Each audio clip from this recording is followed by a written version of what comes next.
Hey, well, good afternoon, and thank you all for joining us today. My name is Iwao Fusillo. I'm the head of data and analytics here at the NFL, and I'm also the executive sponsor for NFL Apex. Today, we have participants from the NFL, both league-wide and club-wide. We have a league and club-wide representation from the MLB and the NBA, and we have a number of representatives from South Asians in Sports, SAIS, and we're going to talk a little bit more about that in a moment. Neha Uberoi is actually joining me. She's the CEO of SAIS, and we'll talk about that in just a moment. We're super excited. Now, as a reminder, NFL Apex, the mission, our mission, is centered around diversity, equity, and inclusion, and our vision is focused on advocacy, education, community outreach, and professional development. In fact, we use our platform, as many of you know, year-round to promote our mission and really to create a meaningful impact in such an important space for all of us, right? To engage in the right dialogue and the conversation, just great all around. Now, and I was saying this to all of the participants today, today's a very exciting day. I was trading notes with Neha just before. It was at this time, almost exactly a year ago, that we launched NFL Apex. It was the first time I met Neha, and we celebrated, for many of you who joined us, our first NFL-wide Diwali event in our New York City huddle. So actually in this building, we had an amazing amount of food and it was really great.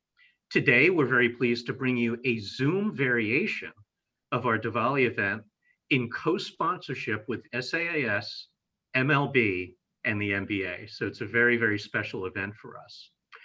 Now, a couple of words on SAIS.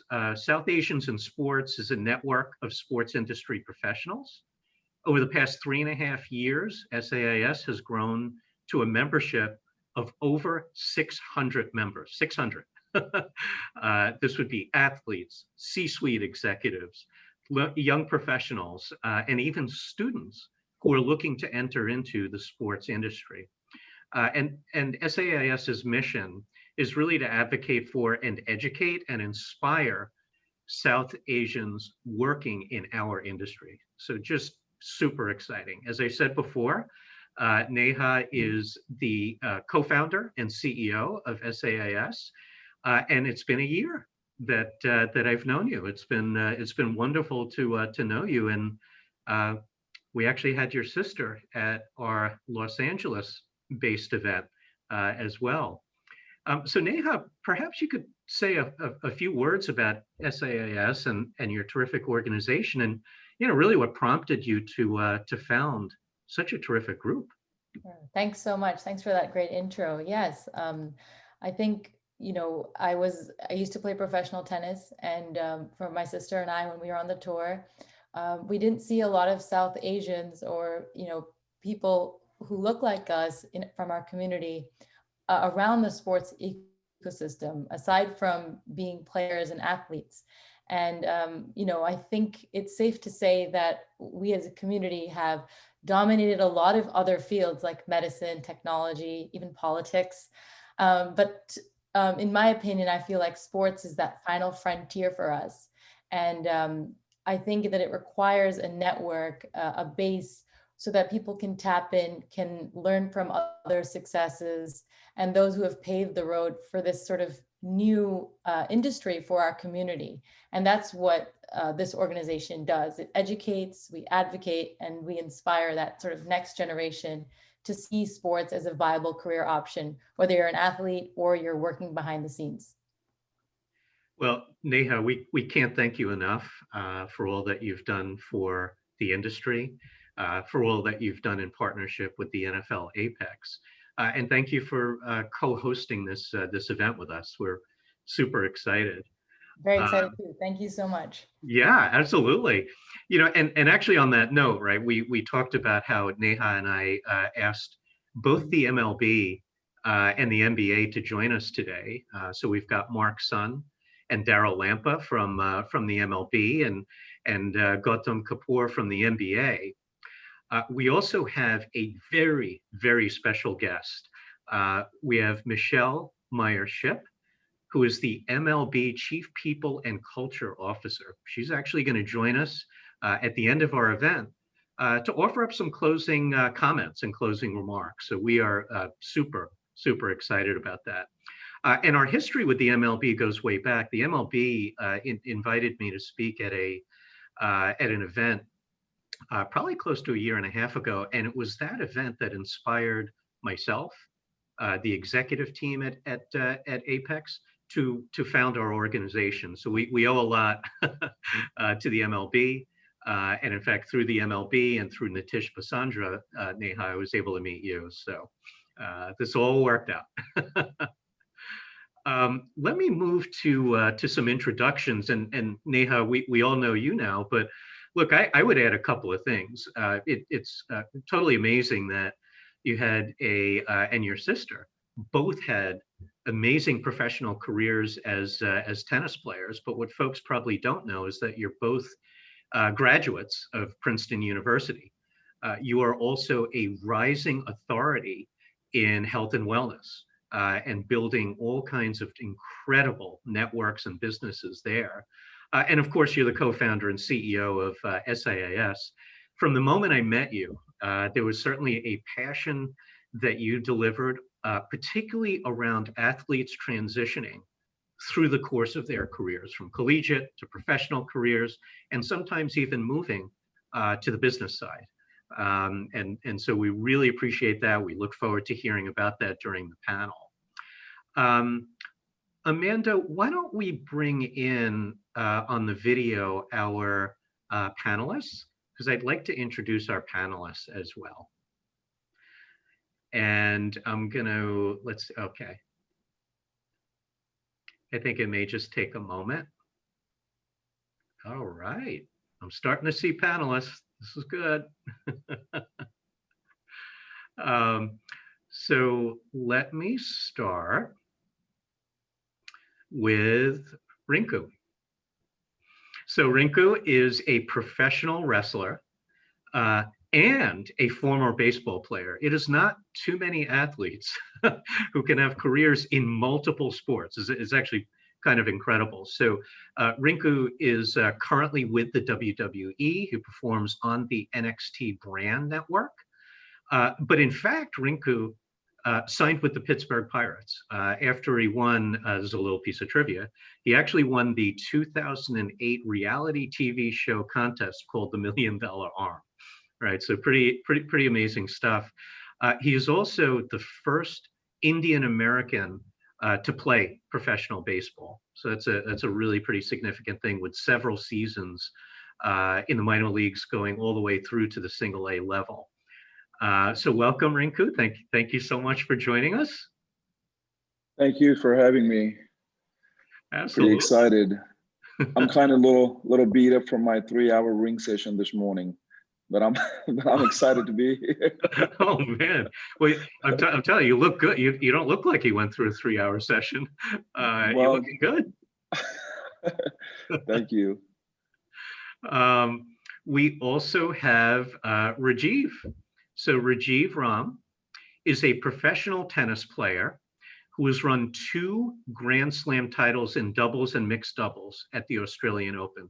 He has a number of different titles, including 19 ATP doubles titles over the course of his career.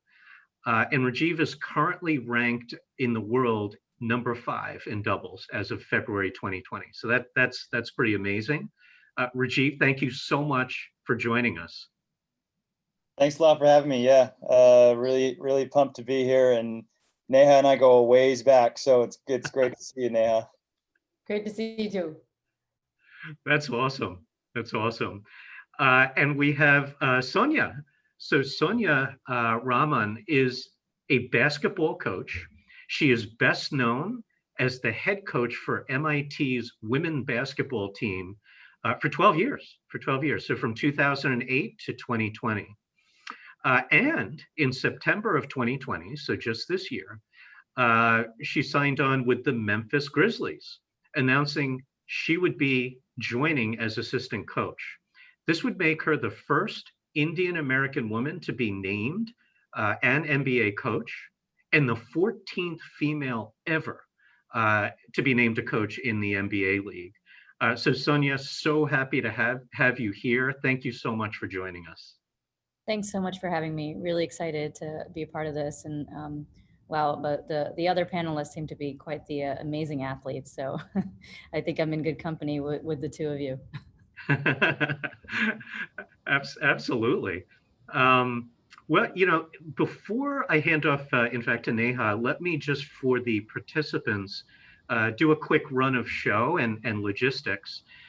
So we are, for the participants that we have today, and we have just about 100 people on this Zoom webinar, which is pretty amazing. It's a lot. That's a lot of people. Sorry, we have 110. I'm getting the minute by minute update. So we have 110. I'm sure it'll actually keep growing over the course of the event. We are in the Zoom webinar format for the participants. So you'll be in listen only mode. However, we want your questions. So please do type in your questions into the chat feature. Andrew Joe and Lucy Jong will prioritize the questions, and Lucy will hop on after the panel discussion to run a Q&A for us. The panel will run 20 to 25 minutes. Our Q&A will be about 10 minutes. And then what we wanted to do was to have Neha for about 10 minutes talk a little bit about Diwali and how South Asians are finding their roles in sports and the sports industry. I think you'll find that super, super interesting. And so we want to kind of do that probably right before the Q&A session. That probably works well from a run of show. And then from the Q&A, we'll transition right to Michelle Meyership. Again, she is the Chief People and Culture Officer at the MLB, and we're very privileged to have her join us today. So with that, Neha, I'm going to hand off to you for the panel discussion. Great. Thank you so much, Iwao, for that lovely intro. I really appreciate it. Thank you to the panelists again. This is really exciting. You know, as you know, the audience you have today all are working in sports or trying to have a career in sports. And I think it would be really interesting for them to learn from each of you, starting with Sonia, a little bit about your journey to the career you have now. Most of us have been trailblazers, you know, uncharted, the only person who kind of looks like you are or shares your background, where you're working now, and would just love for you to share a little bit of how you got there. Sonia, you actually have a law degree. How did coaching come about to now, you know, at this tenure at the at MIT and now to the NBA? Thanks, Neha. You know, I think truly coaching and just my love of basketball, there was a passion there. It was not the intended and planned career from a young age. It sort of happened along the way from just following opportunities, following my passion, and being able to kind of do a little bit of both. So I was always coaching and then had something else that I did as well. So at MIT, I was working in NCAA compliance. As an assistant coach, I was using my law degree, you know, to work at Fidelity Investments and the U.S. Department of Labor. So I think I thought originally that was just going to be my path, and I would have kind of my day job as a lawyer, and then, you know, follow my passion and coaching with the time I had remaining. You know, at MIT, I was able to really shift and focus much more on coaching. And the passion just grew from there. But certainly, you know, when I went to law school, that wasn't the grand plan to end up with the Grizzlies coaching. I feel really fortunate that, you know, just kind of a series of events and opportunities and people along the way who've mentored me and guided me allowed me to kind of get to this point. But really, it kind of started as a failed recreational tennis player. I would go play with my mom. You know, she would take us out, you know, take the family, and we would go hit. And I was pretty young and not great, but it was fun. And then we went to a new court, and it was right next to a basketball court. And so kind of that interest of what's that over there, and I got a basketball, and I would just go and shoot while the rest of the family played tennis. So it's kind of how I started, with just enjoying the game, and it kind of flowed from there. Thank you. Beautiful. I have a few questions I'll come back to. Rajiv, what about for you growing up in Indiana? Was tennis, professional tennis, always in the horizon? How did that come about for you? Sorry, I think you're on mute, Rajiv. That better? Yes, thank you. No, it's a good question, actually. I don't think, professional sports or professional tennis was something I thought of as a goal. I mean, maybe it was like a far off, distant goal, I guess, but it wasn't never a sole focus until I was quite a bit older than most of the people that play professional tennis. I was maybe 15, 16 when I really thought, okay, this could become a career. But before that, it was really kind of a glorified hobby.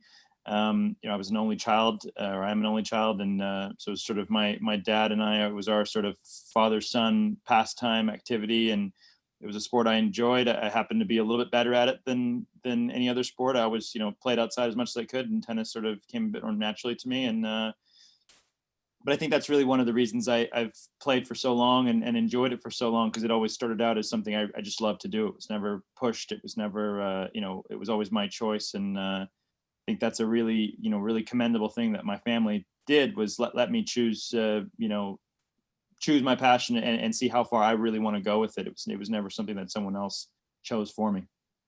Right. And, a lot of us experience, when we're doing non-South Asian traditional career paths, we do have a lot of familial conflict and hurdles that we have to overcome. Was that the case for you? And maybe even for you, Sonia, wanting to be a professional athlete?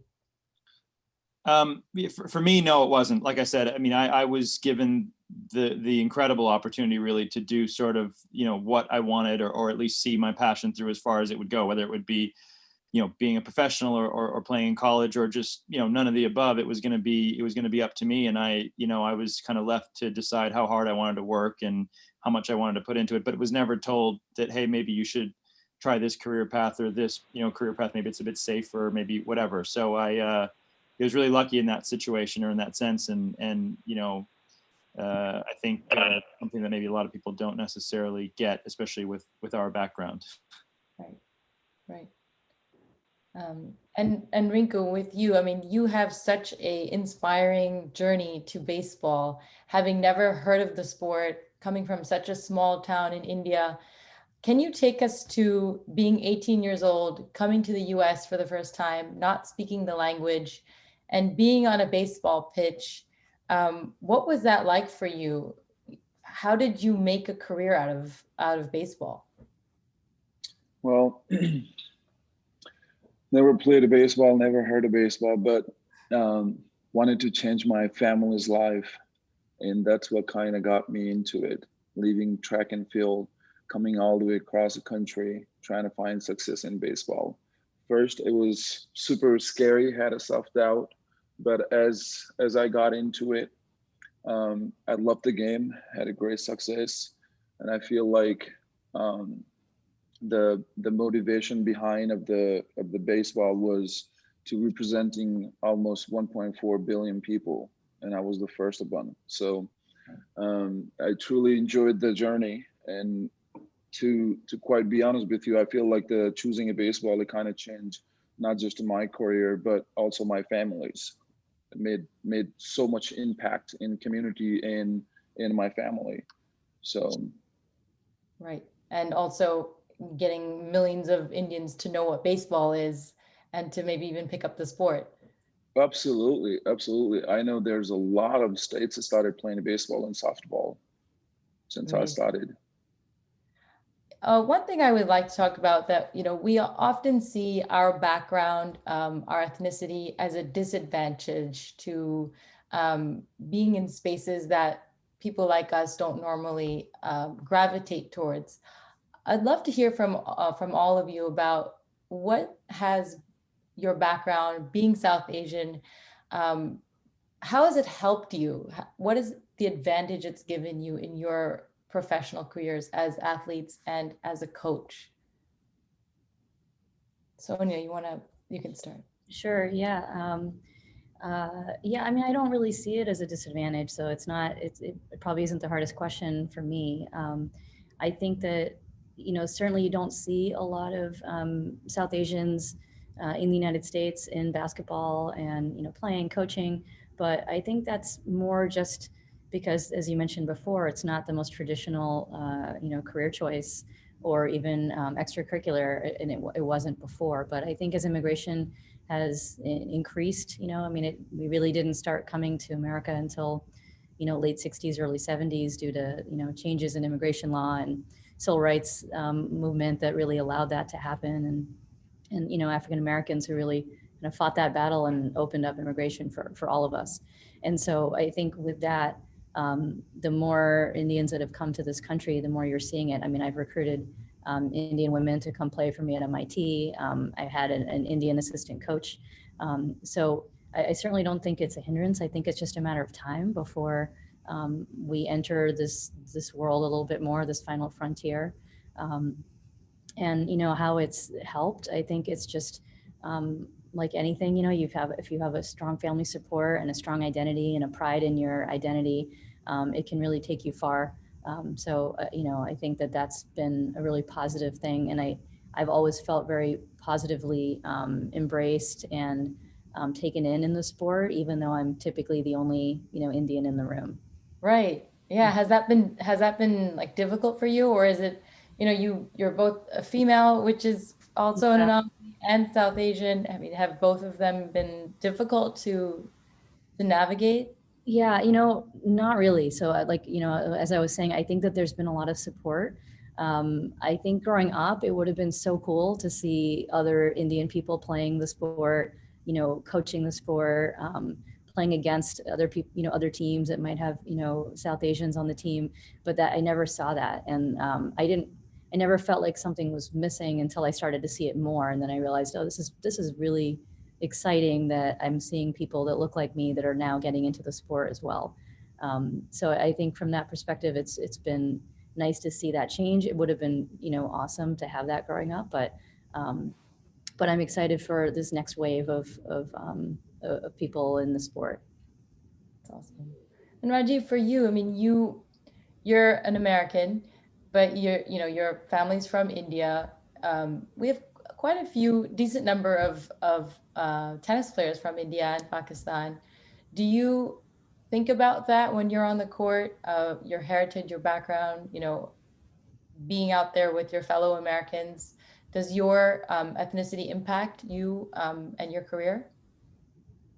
That's a good question. I think probably maybe more now or of recent than maybe when I was younger. When I was younger, I kind of just, yeah, like you said, you and I both, we grew up in America, and we sort of felt, at least I did, I can say that I felt more at home and more, I guess, connected to the other Americans. But then as I grew older, I kind of gravitated a bit more towards my Indian heritage and saw a lot more commonalities with some of the other players that I ran into on the tour that were actually from India and Pakistan.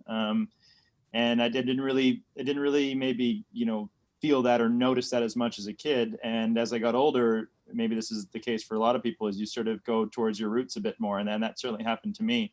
One thing kind of, Sonia, it's an interesting thing you said. I mean, for me, I haven't really had, or there hasn't really been another, first generation Indian tennis player on the male side. Neha and her sister did great on the women's side, but on the male side of, people from America that have, been like me or whatever. So I've sort of fit in the middle somewhere, like I have the Indian heritage, but I didn't grow up there. I don't, I'm still an American at the end of the day. I have an American passport and I've lived here in this, in the US all my life. So I kind of fit in the middle somewhere, but I've started to a bit more just sort of like accept it, be proud of the fact that I've, been able to do what I've been able to do, given the situation, and sort of try to take the best from both sides, if you will, because I think there's so much good on both sides. And if I can try my best to take the best, from both cultures that I've been able to be a part of, I think it's a great thing for me personally. So I think, to answer your original question, I think sometimes maybe we got to look at sort of the positives of the cultures that we come from instead of maybe the drawbacks. Right. And the drawbacks are sort of illuminated to us very often, especially in public rhetoric. But, are there any things that you think about that you draw strength from with your heritage? Yeah, absolutely. I mean, I think, one of the things that we've shown as a group, as a culture, and society is how good we are with our minds, whether it's control or whether it's, calmness or whether it's just smartness in general. And I think goes such a long way in athletics that there's no reason to doubt how powerful that is. And maybe it's been said that I can't speak for Rinku over there, but myself is maybe said I'm not the most athletic person in the world, at least. But, I feel like some of the things that maybe I lack in athleticism, naturally I make up for, on the mental side of things. So I feel like that's something that, we all should we can, take a lot of pride in, I guess, as a group. Even I like that. That's a great answer. And that's a great transition to Rinku, who, I've seen your pictures, when you're fighting WWE, you wear a tilak, you wear the tripundra. I mean, you really show us your South Asian heritage, your Indian heritage, it's very visible. Was that something that you did intentionally? Can you talk to us about bringing your culture to one of the biggest stages in the world? Just wanted to introduce our Indian culture to the world simply, and thanks to the WWE letting us express and introduce our culture and tradition to the world. And I feel like these days, people just need to, like new generation, need to more of being part of their culture and tradition. And I feel like that's where I grew up, and I wanted to kind of carry that into a ring and just show the world that that's who we are as Indian. Yeah, it's awesome. And it's, it's so loud and it's so visible. And I can't think of, that many examples of South Asians kind of doing that so publicly. And so it's really cool to see that. And what I'm referring to is, you might see in his little emoji on this banner for the Diwali flyer, is that's how he dresses when he fights. So it's a really cool thing to see. In baseball, it was a little different. It's like wearing uniform, but now in the WWE, it's wearing tripund. It kind of gives me the same vibe. It's like game mode. So right. I love it. Yep. And on that note, I wanted to kind of come back to something that Sonia had said about kind of family, and you had this coaching career that you thought was kind of going to be on the side, that it wasn't really going to be your main thing. A lot of us, and I'm sure people who are listening can relate, often have to kind of deal with or somehow manage familial expectations when it comes to choosing careers or the person you choose to marry, et cetera. There's a lot of familial pressure in our community. Did you feel that at any point in your careers? Maybe Rajiv, maybe when you weren't performing so well for a couple of months, or, when you were, Rinku, when you were transitioning out of baseball into WWE, what was your family messaging or the community saying to you? Did it uplift you? Did it give you doubt? And how did you handle that? I think that for me, most of the pressure comes from me. But there is that sense of responsibility and duty to your family, and you want to, do the best you can for them. And my parents, being immigrants and coming here and working really hard to provide, me and my brother all the opportunities we can have, you really want to make the most of those opportunities. So, they were always really supportive of whatever I wanted to do. But I felt like if I was going to do something that was really different, I'm going to quit my legal career and I'm going to go be a basketball coach at MIT. It needs to be, I need to do it really well. I need to, put everything I have into it. I need to be as successful as I can, for all of that, for my family, for that, sense of pride, but also duty and responsibility. And, I think that's what a lot of us feel in whatever profession we go into. Right. But was that suffocating for you, or was it motivating? I think it was more motivating than anything else, just to know that, because at the end they were always supportive. So that was, and it's still very supportive. And, I've lived about 30 minutes away from them for my whole life. And now I'm in Memphis and they're up in Boston. And, but they couldn't have been more supportive when the opportunity came along, and they're like, you have to go do this. And so I think, but there's a sense of, if you're going to do it, if you're going to be a coach and you're going to, leave your legal profession, like, do it well and to the best of your ability and all of that. So I wouldn't say it was suffocating, but I think there's always pressure that, we put on ourselves when we're trying to achieve to the highest level we can achieve. Right. Yeah. How about Rajiv or Rinku? I mean, loads of pressure, Rinku, to be supporting your family, abroad. Did that ever get to you, that, immense sense of duty and responsibility? It was a big surprise to my mother when I was changing my career, because from track and field to going to baseball into going into a WWE, she was like, "Are you ever going to stop?" I said, "No, Mom, I'm going to keep going, because being WWE is performer is you be able to explain and open up your story to the entire world. And there's so many kids are looking up. There's so many more Rinku out there that they need to hear this story." And obviously my mom was very, very supportive, and so is my entire family, but she was a little bit nervous of going into WWE.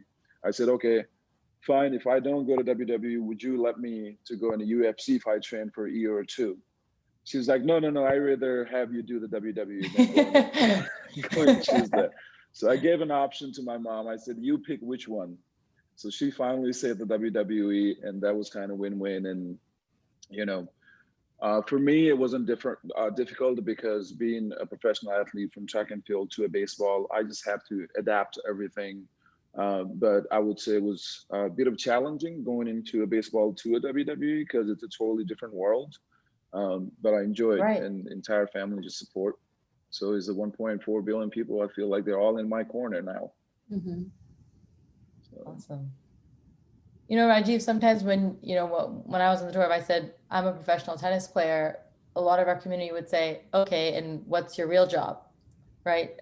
They don't expect that this is something you commit your life to. What was it like for you? I mean, when you maybe didn't have the success that you had an illustrious career so far, but it ebbs and flows. How are you able to deal with the pressure, the doubt? Yeah, it definitely ebbs and flows. I think I'm actually really similar to what Sonia's answer was there. I felt that to the fullest extent. I mean, I think I left college, first of all. Like, I left college after a year, which is a really strange thing for an Indian person to do, right? I mean, imagine you have a full scholarship to a decent university, and you leave to go try and play a sport professionally. That doesn't really make a whole lot of sense, and it doesn't really happen that much. So I think my parents were fully supportive, but the same message was passed across that this is your job now, and you should try basically don't leave any stone unturned to try and be the best you can be at it. It's like no different than being a medical professional or a lawyer or something else. It's your job. And so I think any pressure that was, and it wasn't suffocating at all. That was the best piece of advice I could have heard. It would have been so much worse if they said, "Well, yeah, try this, but no problem if it doesn't work." Not that there was a pressure of it having to work out, but just that knowing that this is how you're supposed to go about it, I think was great. And it did motivate me, but also made me put pressure on myself, which I don't think is a bad thing. I don't think people should run away from pressure. I think it's something that brings out the best in you when you feel that way. It means you really care, I think. So as far as the community goes, yeah, there are people who thought, for a long time, my parents were either, doing this for money, or, they were supporting me, I was supporting them. Nobody had a clue how it really worked. And that, like you said, you really dedicate your life to it. It's not really about the money, but I think that's where you got to realize, who's really in your corner, who really wants, your best interest, and try your best to tune out any of the other, nonsense or noise that comes from people that don't know the situation. And I think, surrounding myself with people that really cared was an important part of the whole deal. Right. So sort of creating that network for yourself that believes in what you're trying to do. And Absolutely. Yeah. And Sonia, for you, being the first Indian American female to coach in the NBA, did you have to create a network for yourself of advocates, people who are in power that could uplift you? How do you think that, you got to where you are right now? It's incredible.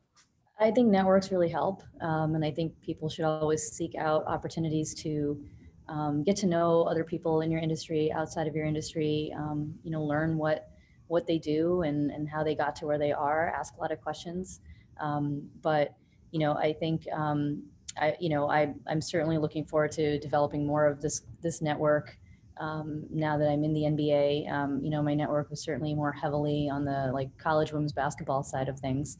So I think with every new endeavor, new job, new career, you're always looking to then kind of expand. And that's sort of the stage I'm in. I mean, I'm on my, I don't know, 10th or 11th day on the job here. So still getting acclimated. And right now my network is the Grizzlies. I mean, they've been just incredibly supportive. The other coaches who are just kind of helping me along and showing me the ropes.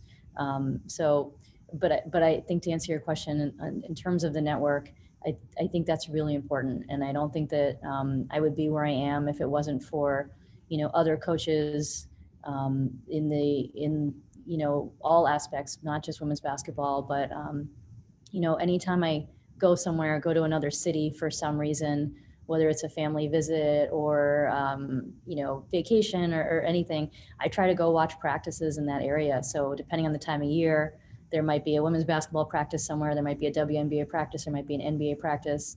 I went to my cousin's wedding in Louisville, and I left the Mehendi ceremony like right as it was ending, kind of like a Bend It Like Beckham scene, went into the bathroom, took off like my festive, Indian outfit, threw on a coaching outfit, and headed over to University of Louisville and watched one of their practices. And I actually stole a lot of really good stuff from that practice that I used that year. So I think developing your network and finding ways to work it into your day-to-day is really helpful and has been very helpful for me. Awesome. Rinku and Rajiv, you probably get this question a lot, but I still want to kind of hear your answer. Whenever you say you're a professional, it's the sort of professional athlete, the kind of eyebrows raise up like, oh, that's different, that's novel, that's unique. But what do you think we as a community need so that more South Asians gravitate towards sports, and not just playing professionally, that's also amazing, but also involving themselves in the industry behind the scenes, people like Iwao, Amanda, who are here at the NFL or MLB.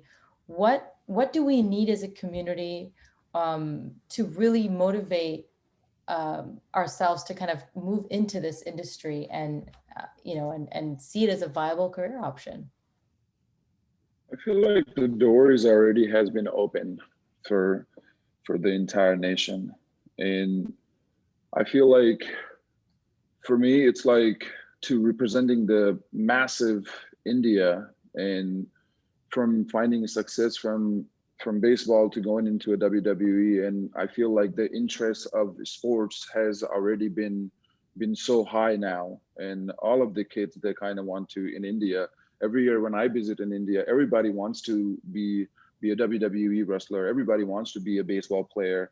And matter of fact, I went to Nagpur a few years ago, and I was so surprised at how many kids have been started playing baseball out there in softball. So people, it just needs to be sometime when we get into sports, we have so much self-doubt and stuff. And I feel like when you really, really kind of focus what you want in your life, and everything gets easy. All you got to do is just knowing that you have to give more than 100%. And it's not just 100% world we're living in. It's more than 100%. It takes a lot to become a successful. So, and I feel like Sonia and Rajiv, you guys probably have been through the same thing, and you guys have set the example. So. Well, I appreciate you saying that.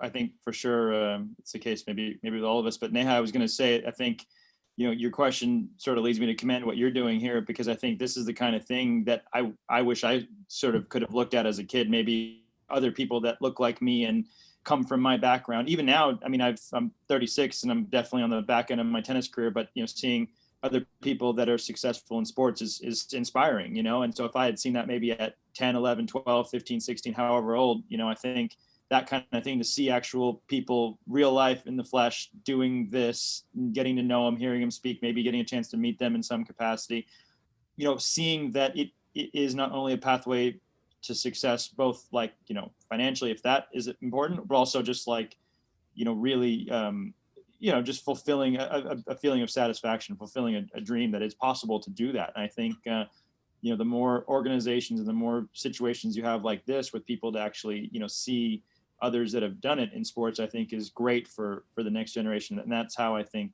you know, potentially more and more, it'll just build from there. It'll kind of hopefully have a snowball effect of some kind. Yeah, beautiful. I think you're right. Seeing is believing, right? Yeah. Sonia, do you want to add anything? Okay. I would just echo what Rajiv said. You know, I think, you know, I'm looking forward to continuing this, you know, these conversations and, you know, utilizing this network now that we have, thanks to you and the work that your organization does. So, and then just kind of expanding it to where we are, you know, in our, whether it's the NBA or NFL or MLB or, you know, the tennis tour, WWE, you know, there's an endless amount of places that we can take this to. But I think that for those of us who are kind of the early ones that are doing this, it's really important that, you know, we are a presence and, you know, that representation matters and that we do what we can for that next generation coming up. We have a lot of questions from the audience, so I'm going to just flip it to the team to ask a few questions.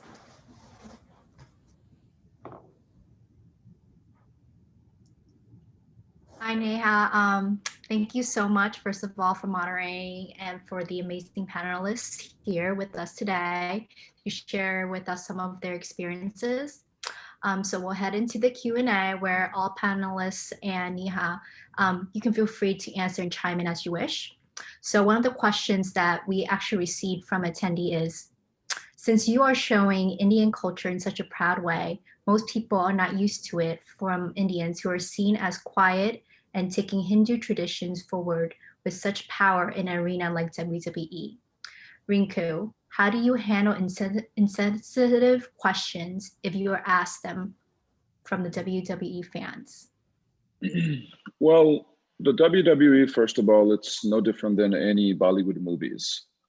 It's sports and entertainment, and I feel like if you can see stuff in the it's not to promote just a Hinduism or anything. It is just a character that we're playing, just like the people will see in the movies and in Bollywood a lot. So I feel like this is kind of more of just to show the world the Indian culture and tradition. That's where we came from, and that's who we are. And WWE, it's kind of allow, and that's what it's all about. The WWE is to express your feeling and show the world who you truly are. And I feel like the fan truly loves it. So.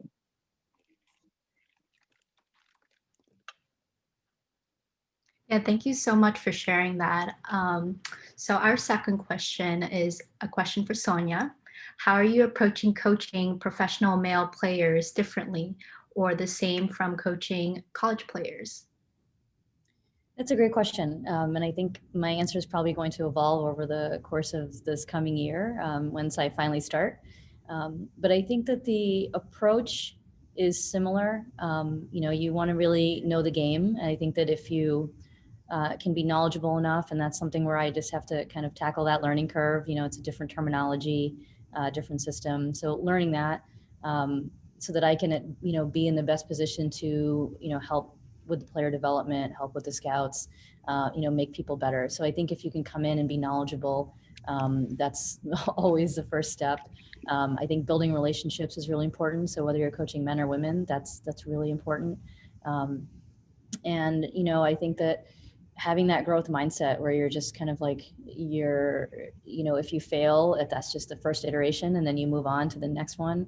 But keeping that same mindset that I think I had on the women's side, bringing it to the men's side is going to be important. So I think there's going to be a lot that will be the same in terms of like who I am and what my values are. And I stay true to that.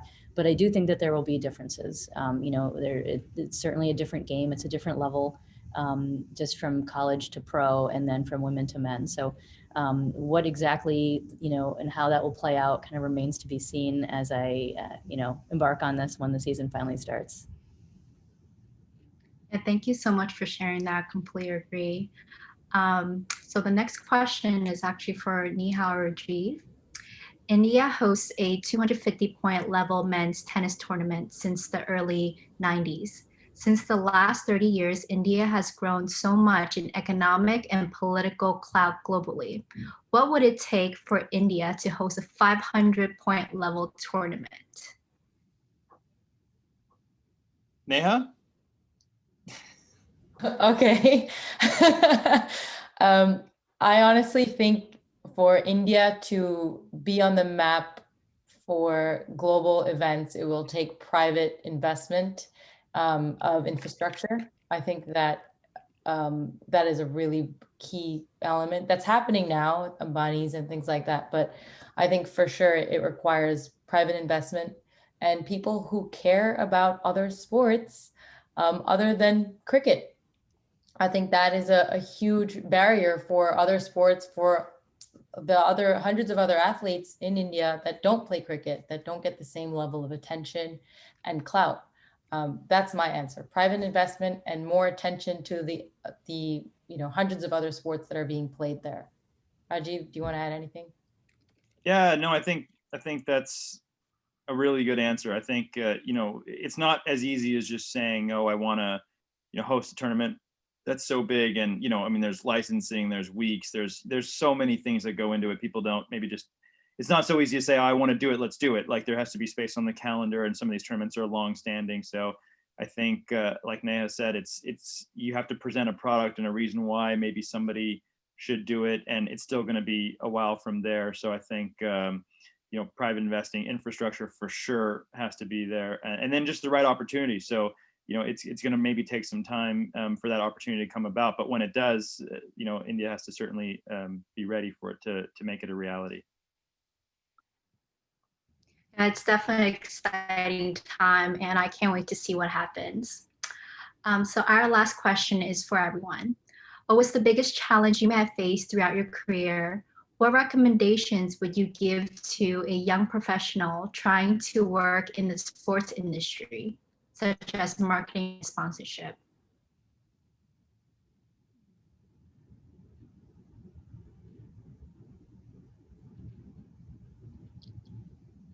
Anyone, feel free to chime in.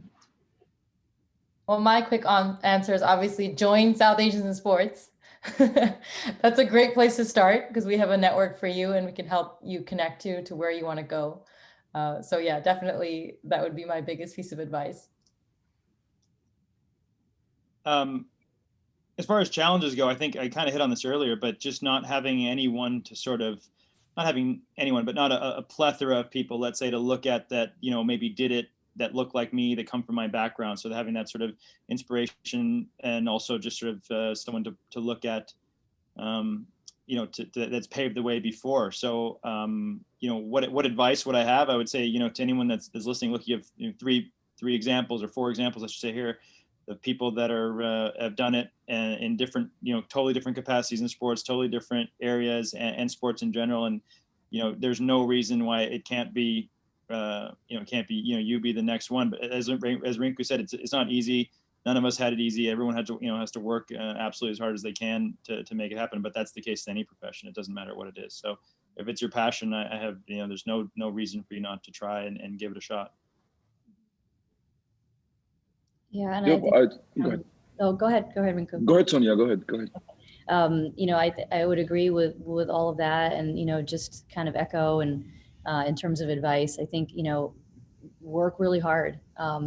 If you want a career in sports, whether it's on the business side, it's on the coaching side, as a player, as a student athlete, even as a youth player, it's not just like as a job. It's not 9 to 5.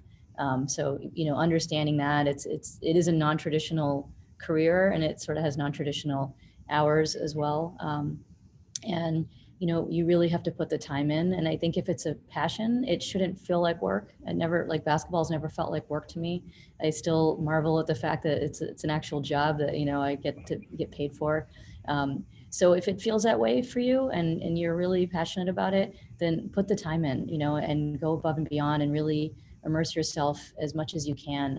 It's always important to have balance, and of course you should have that too. But I think that, like, as a basketball coach, when you're coming up and you're trying to, get to that next point and then the next point and the next point, you're not going to do it if you're not putting in that time. Just to me, it's like dream big and believe in the process. I never thought I'm going to become a professional baseball player, truly, but I believed in the process. I believed in the work I was putting into it. And I had a great success in actually track and field and baseball and in WWE because I was believing everything was out there for me. I was believing it, and I was giving not just 100%, I was giving more than 100%. And here I am today. And I feel like if we, three of us can do it, you all can do it. So.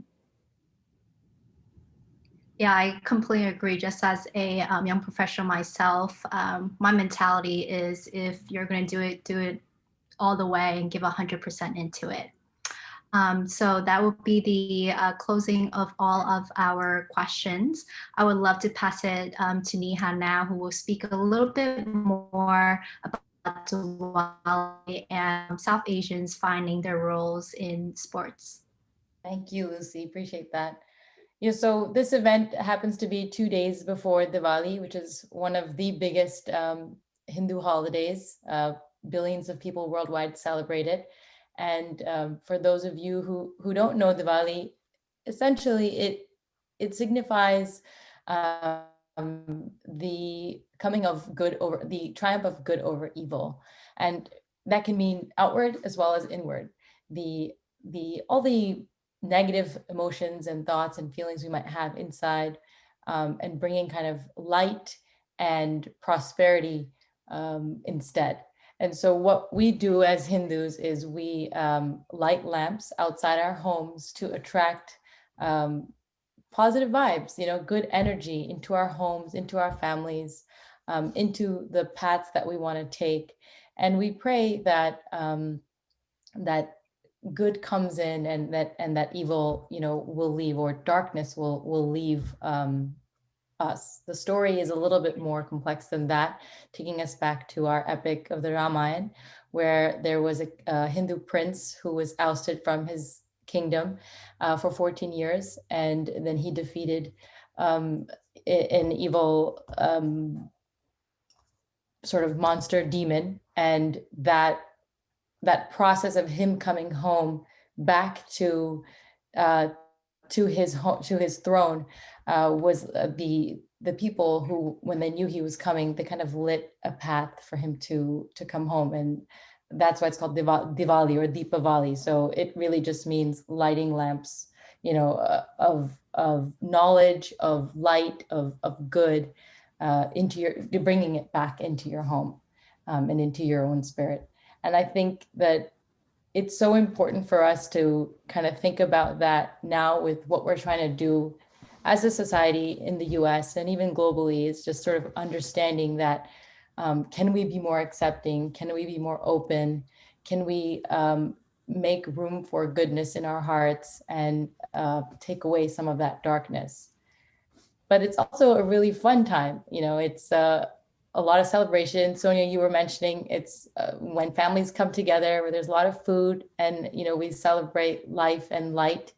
And I think it's just a great time to celebrate sports and South Asians and the impact that we are starting to make in the diaspora worldwide.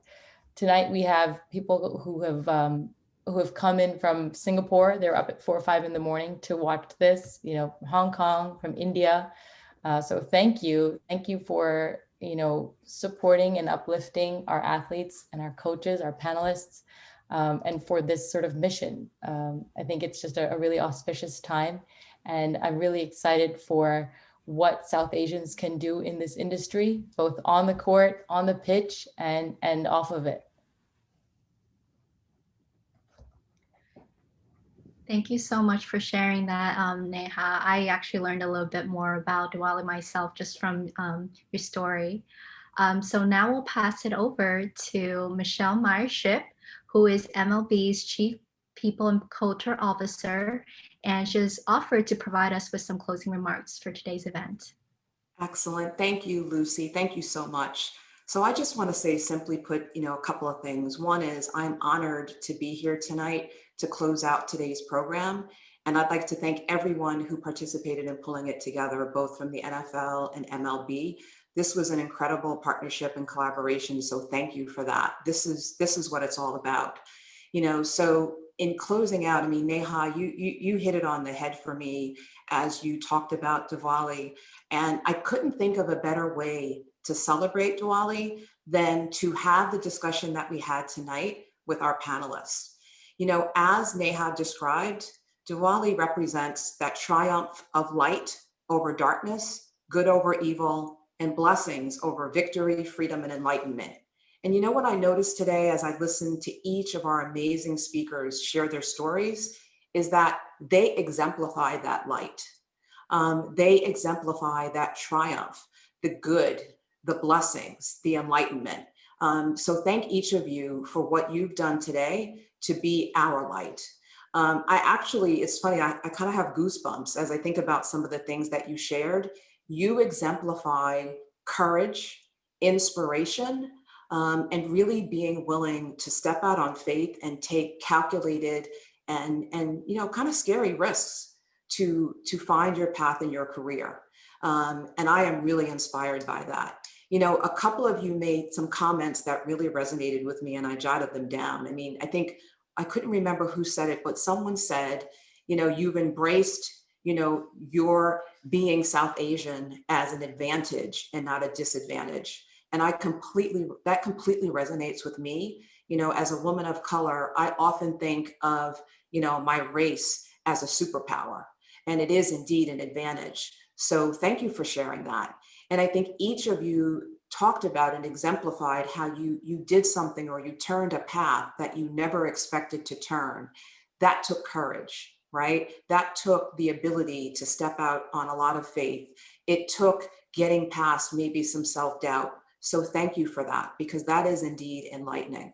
So I just want to close by saying thank you very much to everyone for being here. Thank you to our amazing panelists for breaking barriers, for being role models, for being amazing leaders, and encouraging not only us here tonight, but generations for the future to come. So thank you very much. And I hope everybody has a very, very happy Diwali and all the best to you. Take care and have a great night. Bye, everybody.